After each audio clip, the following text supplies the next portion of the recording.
बिस्मिल्लाहिर्रहमानिर्रहीम, अस्सलाम वालेकुम। मैं हूं करामत मुगल और मेरे साथ हैं ईसा नकवी। नकवी साहब, जब से इलेक्शन शेड्यूल आया सबको अंदाज़ा था कि पीटीआई के लिए इलेक्शन का हर मरहला पहले मरहले से ज़्यादा मुश्किल होगा। हर मरतबा पीटीआई ने यही कहा कि हमारे पास प्लान ए, बी और सी मौजूद है। अब तो बल्ले का निशान भी छिन गया। पीटीआई के पास प्लान है क्या? देखें, एक तो वो प्लान है जो जो फैसला आया पेशावर हाई कोर्ट से, उसके बाद पीटीआई ने बिट्स एंड पीसेस में मीडिया टॉक्स में कुछ इंटरव्यूज़ में वो सामने रखा है कि हमारा ये प्लान है। अब बल्ले का निशान चला गया, हमने ये करना है, ये कोर्स ऑफ एक्शन लेना है। लेकिन मैं आपको एक बात बताऊं कि कहानी शायद उससे बहुत मुख्तलिफ है जो लोगों के सामने है। सही। कहानी बिल्कुल कुछ और ही है। और मामला जो है वो अडियाला जेल उसके हवाले से है। सही। कैदी जो है ना, जी। वो मान जाए एक बात पे, कोई एक दो बातें उनके ऊपर मान जाए। और ये इलेक्शन तक अभी ज़ाहिर है कि मराहिल आएंगे और बहुत सारी चीज़ें होंगी। पहले तो मैं आपके सामने रख देता हूँ कि एग्जैक्टली उन्होंने अपना जो प्लान रखा है वो सबसे मेरा ख्याल है कि जामे अंदाज में अगर किसी ने उसको आर्टिकुलेट किया है वो बैरिस्टर अली ज़फ़र साहब है, सेनेटर अली ज़फ़र साहब। सही। वो कानूनदान भी हैं, पीटीआई की कोर टीम का हिस्सा भी हैं, इमरान खान के साथ तवातर के साथ राब्ते में भी हैं, मुलाकातें भी करते हैं। और उन्होंने इस बल्ले के निशान के छिन जाने के हवाले से जो फ़ैसला आया, उस फैसले के हवाले से भी बहुत सारे लोगों को नहीं पता कि एग्जैक्टली उसमें है क्या। जी। क्या उन्होंने आउटराइटली जो है वो इलेक्शन कमीशन को कह दिया कि बस आप ठीक हैं, ओके, बल्ले का निशान ख़त्म, या इसमें कुछ और भी है? तो वो बड़ा इंटरेस्टिंग है उसको समझना। लेकिन फिर मैं आपके सामने रखूँगा और एनालिसिस रखूँगा, but analysis on the basis of information. जो ख़बरें चल रही हैं, जो डेवलपमेंट्स हो रही हैं, वो जिस तरीके से नज़र आ रही हैं, क्या एग्जैक्टली वो वैसे ही हैं, या इसमें पसे पर्दा कोई बहुत ही गहरे किस्म के नुक्ते जो है वो जुड़े हुए हैं, डॉट्स जो है वो कनेक्ट होते हैं कहीं पर, and they start making sense जब आप उनको ज़रा थोड़ा सा गैर जज्बाती अंदाज में, थोड़ा सा बहुत ज़्यादा करीब जाने के बजाय थोड़ा सा जूम आउट करके जब आप उनको देखते हैं कि नहीं यार, इसमें एक पैटर्न जो है वो नज़र आ रहा है, और वो पैटर्न क्या है वो बड़ा इंटरेस्टिंग है। जो अली ज़फ़र साहब हैं वो हामिद मीर के शो में थे। हामिद मीर ने उनसे सवाल किया कि गौहर अली ख़ान कहते हैं कि आप लोग सुप्रीम कोर्ट जाएंगे, क्या आपको इस फैसले की तवक्को थी ये जो बल्ले का निशान के हवाले से आया, और क्या आपको उम्मीद है कि बल्ले का निशान वापस आ जाएगा? उस पर सेनेटर अली ज़फ़र कहते हैं कि हम सियासत और अदालती तारीख़ के एक बहुत तल्ख़ दौर से गुजर रहे हैं। इस वक्त हर कदम अक्लमंदी और हिकमत से गुजारना पड़ेगा। जब इलेक्शन कमीशन ने इंतखाबी निशान वापस लेने का फ़ैसला किया तो उसका मतलब था कि पीटीआई को इलेक्शन से बाहर रखें, क्योंकि निशान के बगैर कोई जमात इलेक्शन में हिस्सा नहीं ले सकती, ना मखसूस नशिस्तें ले सकती है, ना उम्मीदवार उतार सकती है। इसका मकसद पीटीआई को डिसफंक्शनल करना था। इस फैसले के ख़िलाफ़ हम पेशावर हाई कोर्ट इसलिए गए क्योंकि जिस इलेक्शन को चैलेंज किया गया था और जिसकी वजह से इंट्रा पार्टी इंतखाबात को कलअदम करार दिया था वो पेशावर में हुआ था। और 4 घंटे की तवील बहस सुनने के बाद सिंगल मेंबर बेंच ने यह कहा कि फ़िलहाल इस मामले को डिविजनल बेंच के सामने भेजते हैं। सही। लेकिन जब तक डिविजनल बेंच बैठेगा 9 तारीख तक, 9 जनवरी तक, उस वक्त तक हुक्म इम्तनाई दे दिया कि सिंबल दे दिया जाए, इस दौरान निशान दे दिया जाए बल्ले का, ताकि ये ना हो कि वुमेन सीट्स जो ख़वातीन की मखसूस नशस्तें हैं और अक़लियतों की नशस्तें निकल जाएं और उम्मीदवार भी आज़ाद हो जाएं। इसका ख्याल रखते हुए ये अबूरी फ़ैसला, इंटरिम ऑर्डर जो है वो जारी कर दिया गया। कहते हैं आज पता चला कि एक और सिंगल मेंबर बेंच ने ये फ़ैसला वापस ले लिया और कहा कि 9 तारीख को डिविजनल बेंच इसको सुनेगा, लेकिन 9 तारीख तक मैं ये ऑर्डर वापस लेता हूँ। यानी ये जो ऑर्डर वापस हुआ है ये 9 जनवरी तक हुआ है। 9 जनवरी को ये मामला आखिरकार डीबी में जाएगा। सही।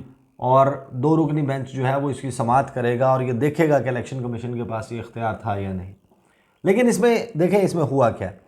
आगे वो ये कहते हैं कि मुझे तो बहुत अजीब लगी ये बात कि जब 4 घंटे के बाद एक तफसीली फ़ैसला आ गया हो तो फिर एक और सिंगल मेंबर बेंच कोई और ऑर्डर दे दे। मेरे ख्याल में तो इसकी और कोई मिसाल नहीं मिलती। हम इस पर हैरान तो हुए मगर तैयार भी थे इसके लिए। तैयारी हमने की हुई थी कि अगर आगे भी यही होता है हमारे साथ इलेक्टोरल सिंबल के हवाले से, क्यों कहते हैं फ़िलहाल तो क्योंकि ये एक इतना गलत ऑर्डर है कि इसकी मिसाल नहीं मिलती, तो हम सुप्रीम कोर्ट तो ज़रूर जाएंगे, लेकिन 9 तारीख को हाई कोर्ट में भी पेश होंगे, मुझे उम्मीद है कि आखिरकार निशान तो मिल जाएगा और पीटीआई बैठ के निशान पर इलेक्शन लड़ेगी। उसकी वजह बहुत आसान है, हर इदारा चाहे इलेक्शन कमीशन हो या कोई और, उसको कानून के तहत इख्तियारात दिए गए हैं। यानी अगर कानून इजाज़त देता है तो इलेक्शन कमीशन कोई काम कर सकता है। इलेक्शन एक्ट 2017 में ऐसा कोई इख्तियार इलेक्शन कमीशन को नहीं दिया गया कि वो इंट्रा पार्टी इंतखाबात के बारे में जांच पड़ताल कर सके या उसकी तहकीकात कर सके या उसको कलअदम करार दे सके। जी। ना इलेक्शन कमीशन को ये इख्तियार देता है कानून या इलेक्शन एक्ट 2017 कि वो इंट्रा पार्टी इंतखाबात ना होने की वजह से पार्टी को डिसफंक्शनल कर दे और निशान ही अलॉट ना करे। ये इख्तियार सिर्फ सुप्रीम कोर्ट के पास है कि वो किसी पार्टी को डिसफंक्शनल कर दे, और उसके लिए ज़ाहिर है कि एक प्रोसेस है पूरा, वफाकी काबीना के थ्रू वो जाता है, किस तरीके से जाता है, सुप्रीम कोर्ट पे वो किन स्टेजेस से गुजरता है, मराहिल से, उसके बाद सुप्रीम कोर्ट करती है, फिर इलेक्शन कमीशन उसके ऊपर हरकत में आता है। सही। तो वो उन्होंने बिल्कुल ही राइटली पॉइंटेड इट आउट। फिर वो कहते हैं कि इलेक्शन कमीशन तो सिर्फ जुर्माना कर सकता है, इसलिए यही सवाल अदालत ने बार बार पूछा था, लेकिन अटॉर्नी जनरल और दीगर लोग पेशावर हाई कोर्ट में जवाब नहीं दे सके। इलेक्शन कमीशन का ऑर्डर कलअदम करार दे दिया। उसके खिलाफ या तो सुप्रीम कोर्ट में अपील हो सकती थी या डिविजनल बेंच का इंतज़ार किया जाता। मगर एक अजीबोगरीब बात हुई कि एक और दरख्वास्त फाइल की गई और उस दरख्वास्त को सुनने के बाद अजीबोगरीब फैसला किया गया कि ठीक है, डिविजनल बेंच सुनेगा केस, लेकिन फ़िलहाल स्टे वापस ले लेते हैं। तो उस पर हामिद मीर ने उनसे सवाल किया, आपको लगता है कि मामला हाई कोर्ट में निमट जाएगा या सुप्रीम कोर्ट जाएगा? तो वो अली ज़फ़र साहब कहते हैं कि देखें, इस ऑर्डर के ख़िलाफ़ तो सुप्रीम कोर्ट जाना पड़ेगा हमें, क्योंकि 9 तारीख को पेशावर हाई कोर्ट में केस फिक्स्ड है, लेकिन साथ ही 13 तारीख को सिंबल अलॉटमेंट की तारीख भी है जी। तो हमारे पास वक्त कम है और इस वक्त को देखते हुए सुप्रीम कोर्ट को इसमें इन्वॉल्व होना पड़ेगा और सुप्रीम कोर्ट ही इसका फैसला करे। सुप्रीम कोर्ट के पास ये इख्तियार तो है कि वो हाई कोर्ट से लेकर मामला जो है वो सुन ले। जैसे आरओ वाले मामले में लाहौर हाई कोर्ट से एक फ़ैसला आया था और सुप्रीम कोर्ट ने अगले ही दिन जस्टिस अली बाकर नजफी का फैसला, और वो भी आगे फिर होनी थी उसकी सुनवाई, बेंच भी बन गया था, 5 रुकनी बेंच बन गया था। उस पर सुप्रीम कोर्ट ने उसको ले लिया था, उस मामले को टेकअप कर लिया था और उसी दिन काजी साहब ने वो पूरा केस फड़का भी दिया। याद होगा 15 दिसंबर 11 बजे रात को शेड्यूल भी आ गया था। हाँ, रात को अदालत खुली थी, वो सारा हुआ था। तो उन्होंने कहा फैसला आया था, सुप्रीम कोर्ट ने अगले दिन उसको सुनकर फैसला दे दिया था। तो इस केस में भी यही होगा, हम दरख्वास्त देंगे और हो सकता है कि सुप्रीम कोर्ट उसको जल्द सुन ले, क्योंकि अब वक्त की बहुत अहमियत है। देखें, काउंट डाउन तो स्टार्ट हुआ है, काउंट डाउन तो चल रहा है और वो डेवलपमेंट राइट होती है, रॉन्ग होती है, लेफ़्ट होती है, नॉर्थ जाता है मामला, साउथ जाता है, ईस्ट जाता है या वेस्ट, वक्त ने नहीं रुकना, वक्त ने चलते रहना है। 8 फरवरी ऐसे ही पलक झपकते हुए आ जाएगा और ये तमाम मराहिल, इसमें पीटीआई के लिए कोई सूरत हाल अच्छी नहीं है। लेकिन एक मरतबा ज़रा ठंडे दिल से इन तमाम जो अभी तक डेवलपमेंट्स हुई हैं उनको एक तरफ सामने रख लें और फिर सोचें ये बात, ऐसे होगा इलेक्शन? बहुत मुश्किल है, ऐसे इलेक्शन नहीं हो सकता। देखें, इलेक्शन अगर आपने करवाना है और इस मुल्क को चलाना है, एक हुकूमत बनानी है, इस्तेहकाम लाना है, ये जो गालम गलोच का, गर्मा गर्मी का, मारा मारी का माहौल है, इसको ख़त्म करना है, आपने मौशी इस्तेहकाम लाना है, मुल्क को किसी रास्ते पे लगाना है, आवाम में एक दूसरे के ख़िलाफ़, एक दूसरे के पॉलिटिकल वर्कर्स के ख़िलाफ़ नफ़रतें ख़त्म करनी है, सियासतदानों की, इदारों की इस कशमकश और महाज आराई को ख़त्म करना है।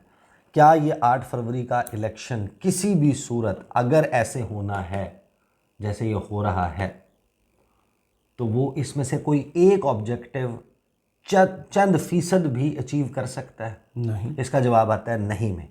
फिर क्या हो रहा है? फिर ये क्यों हो रहा है ये सब कुछ?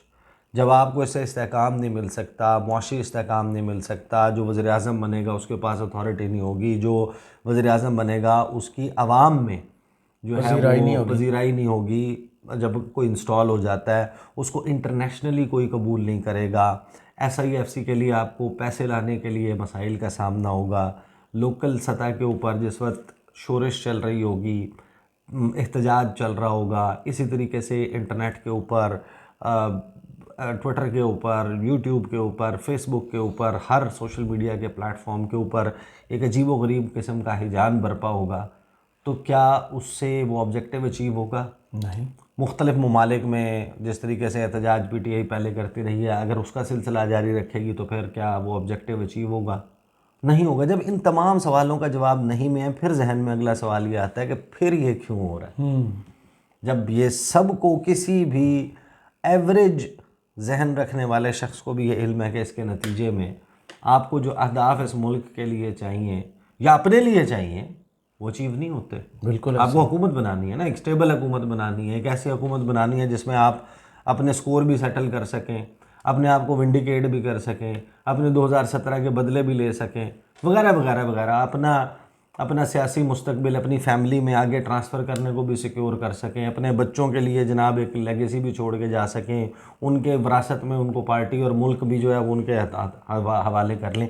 इस सूरत हाल में कर सकते हैं?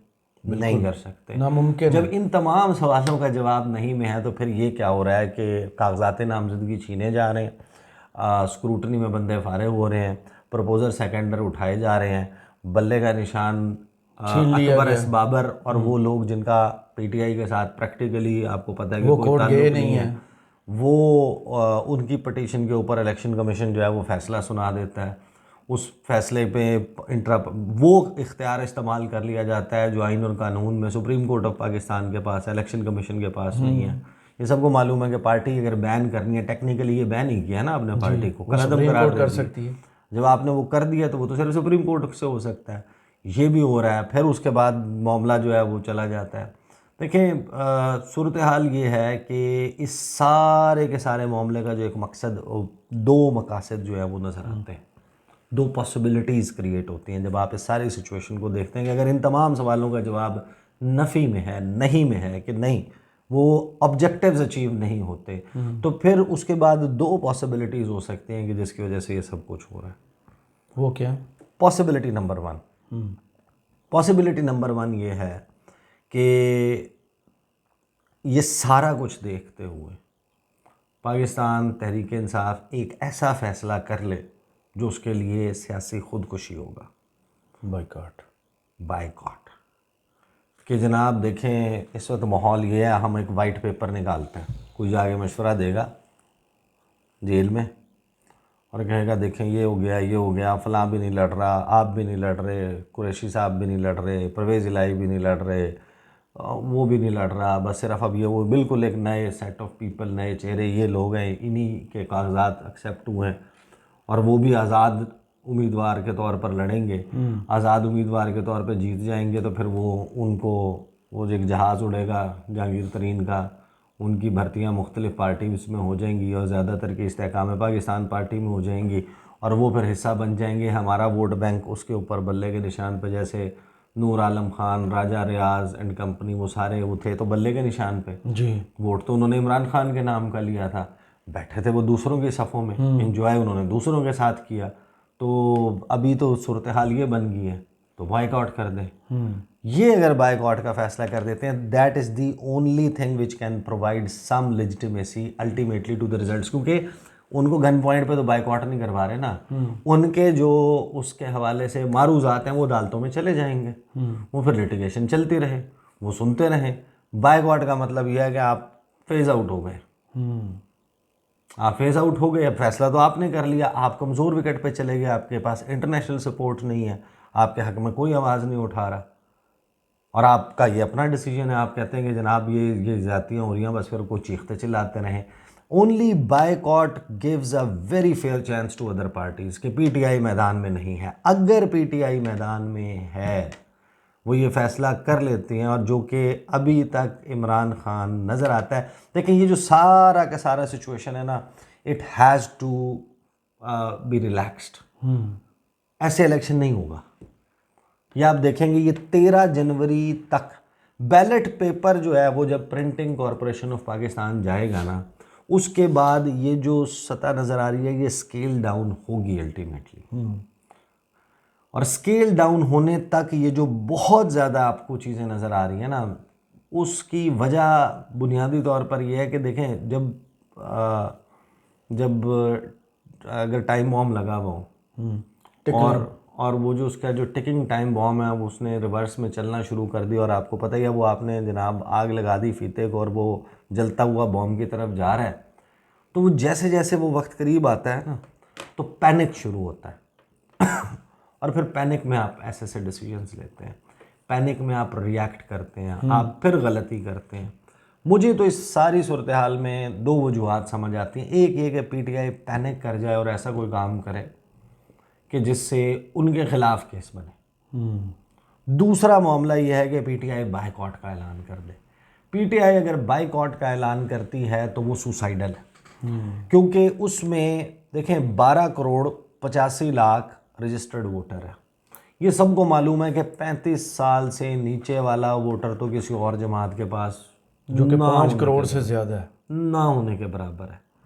यानी एवरीबडी नोज अबाउट इट। ये कोई उसकी बात नहीं है, ये पीटीआई के अपने सिर्फ कैलकुलेशंस नहीं है, जो पीटीआई के मुखालिफी नहीं उनकी कैलकुलेशंस हैं कि उनके पास 35 अंडर 35 वोटर जो है ना वो ओवरवेलमिंग मेजॉरिटी उनके पास है, 90-95%। तो डर भी तो उसी वोटर का, और वो 5 करोड़ से ज़्यादा है और वही वो वोटर है जो ज़्यादा मोटिवेटेड है, जो जाके वोट पोल करेगा। वही डिसाइड कर रहा है कि वज़ीर आज़म कौन बने। उसमें बीमारी की रोशो कम है, उसमें मौसम की सऊबत बर्दाश्त करने का हौसला ज़्यादा है, उसके अंदर अपने हवाले से और डिसीजन लेने की तड़प ज़्यादा है, वो फोकस्ड ज़्यादा वो फोकस ज़्यादा है, वो इन्वॉल्व्ड ज़्यादा है, वो टिकटॉक के ऊपर ज़्यादा है, वो फेसबुक पे ज़्यादा है, वो यूट्यूब पे ज़्यादा है, वो इंस्टाग्राम पे ज़्यादा है, वो रिएक्शनरी ज़्यादा है, वो गाने ज़्यादा सुनता है, वो नगमे ज़्यादा सुनता है, वो ख़बरें ज़्यादा सुनता है, वो टिकटॉक ज़्यादा देखता है। तो वो है सबसे बड़ा मसला। वहाँ पर मुस्लिम लीग नून की पजीराई नहीं है। उससे ऊपर की एज ब्रैकेट में जाके रेशोज़ बहुत चेंज हो जाती हैं क्योंकि जिन लोगों के देखें ओल्ड हैबिट्स डाई हार्ड, कुछ लोग हैं जो पुराने पिपले हैं, कुछ लोग हैं जो पुराने नवाज शरीफ के साथ चलने वाले हैं। आपको अगर सुबह के वक्त नाश्ते के वक्त अगर अखबार टेबल पे देखने की या रखने की आदत है ना, अब उस अखबार में वो जंग अखबार अक्सर आप खोलते हैं तो उसमें वो मास्ट हेड के बाद 1-2 खबरों के बाद नीचे सारे इश्तिहार लगे हुए होते हैं और ख़बरें अखबार से गायब हो चुकी हैं। ख़बरें अखबार में अब आपको मिलती ही नहीं है। अखबार जो है वो रात के जिसने 9 बजे का या 12 बजे का बुलेटिन देखा है ना, उसकी हार्ड कॉपी है। डॉक्यूमेंटेड फॉर्म में आपने 9 बजे का बुलेटिन छापा हुआ है बेसिकली। बिल्कुल ऐसे ही है। खबर आपको एक्सक्लूसिव कोई नई चीज़ कोई वो नहीं मिलती। कॉलम्स होते हैं, फ्रेश होते हैं, वो मुख्तलिफ होते हैं। लेकिन अगर आपको नाश्ते की टेबल के ऊपर अखबार देखने की आदत होगी है ना, तो अब मामला ये होता है कि फिर आपसे नाश्ता नहीं होता जिस वक्त तक वो अखबार सर्टन अखबार आपकी टेबल पे ना जी बिल्कुल ऐसे ही है। तो इसी तरीके से वो जो मुख्तलिफ जमातों के सपोर्टर्स हैं उनमें बहुत सारे हैं जो ज़ाहिर है कि जिन्होंने कनेक्ट किया भी है पीटीआई के साथ, या वो जो पीटीआई के साथ पहले कनेक्ट हुए थे वो अब उस एज ग्रुप में पहुंच गए हैं, बट अदरवाइज उसमें टेंडेंसी डिफरेंट है। फिर उसमें एज फैक्टर में शदीद सर्दी में पोलिंग स्टेशन जाना, लाइन में ज़्यादा देर 2 घंटे 3 घंटे खड़े होना वोट पोल करने तक, वो कम है टेंडेंसी। तो उस एज की पॉपुलैरिटी जो है वो इतनी मैटर नहीं करती जितने इस एज ग्रुप की पॉपुलैरिटी मैटर करती है, क्योंकि ये नज़र भी आएगा, ये दिखेगा भी, ये मोटरसाइकिल के ऊपर फिर भी रहा होगा, ये नारे भी लगा रहा होगा, इसने झंडा भी उठाया हुआ होगा वगैरह वगैरह।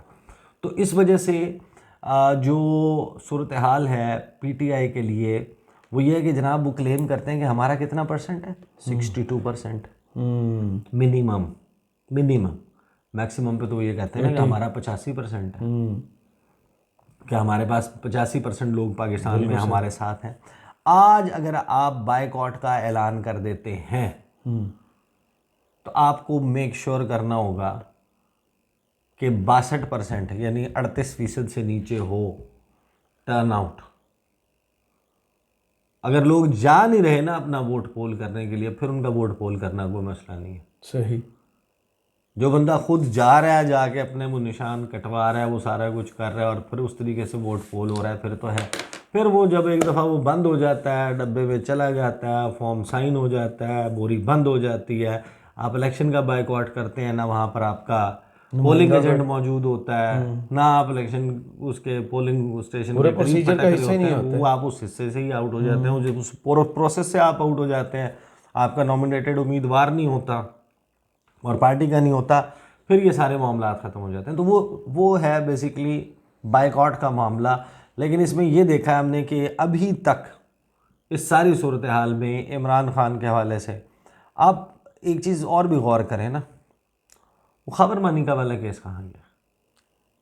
उसमें फर्द जुर्म आयद होगी और कहाँ फिर वो टीवी के ऊपर स्पेस क्यों नहीं बना? नहीं, वो नहीं है, तवज्जो नहीं है उस तरफ। वो चेंज हो गई ना। फास्ट पेस डेवलपमेंट्स हुई हैं, बहुत सारी चीज़ें हुई हैं, आप के सामने रोज़ आना एक नई चीज़ आ रही है, ये भी फर्द जुर्म आयद होगी, ये होगी, इलेक्शन तो और वो कमीशन में भी होगी। किसी एक ने कोई डिज़ायर्ड रिजल्ट्स दिए नहीं दिए। वो सारे प्रोसेस में ये है कि जिस वक्त आपको अब वो टाइम है कि जिसमें नर्व्स का गेम है, जिसे कहते हैं ना कि असाब का खेल। असाब का खेल ये है कि आपको पता है कि भाई 13 जनवरी को बैलेट पेपर ने छपने चला जाना है printing corporation of Pakistan, electoral symbol allot हो जाने हैं, नाम फाइनल हो जाने हैं, लिस्ट चली जानी है, फिर छपाई होगी और फिर वही बैलेट पेपर होगा। सही, पैसा भी लग जाएगा, सब कुछ हो जाएगा। तो उससे पहले पहले ये जितनी सिचुएशन है ना, इसमें या पैनिक करके आप बाइकआउट और उसकी तरफ चले जाएं, या जो एक सेट ऑफ डिमांड्स हो सकता है। देखिए हम वो अभी तक इस तमाम प्रोसेस में हमने देखा है कि इमरान खान जो है, जो कैदी नंबर 943 है, अडयाला और अटक का 804, वो नहीं मान रहा। सही, और वो अड़े हुए हैं, वो कहते हैं कि इलेक्शन तो होगा, क्योंकि इस वक्त पीटीआई का अगर कोई वाहिद प्लान है, बाकी तो ये सारी डिटेल्स हैं छोटी मोटी जो मुझे नज़र आ रहा है, वो ये इस बात पर अंधा एतकाद रखता है, यानी पीटीआई को इस वक्त है, वो नज़र आता है कि वो इसका इजहार भी करते हैं कि हमारा असल में प्लान ये है कि हमने किसी न किसी तरीके से इलेक्शन वाला दिन तक का टाइम गुजारना है, इलेक्शन वाले दिन लोग संभाल लेंगे। बिल्कुल वो बड़े कॉन्फिडेंट हैं कि लोग जो हैं वो उनके साथ जुड़े हुए हैं, वो नहीं हटे,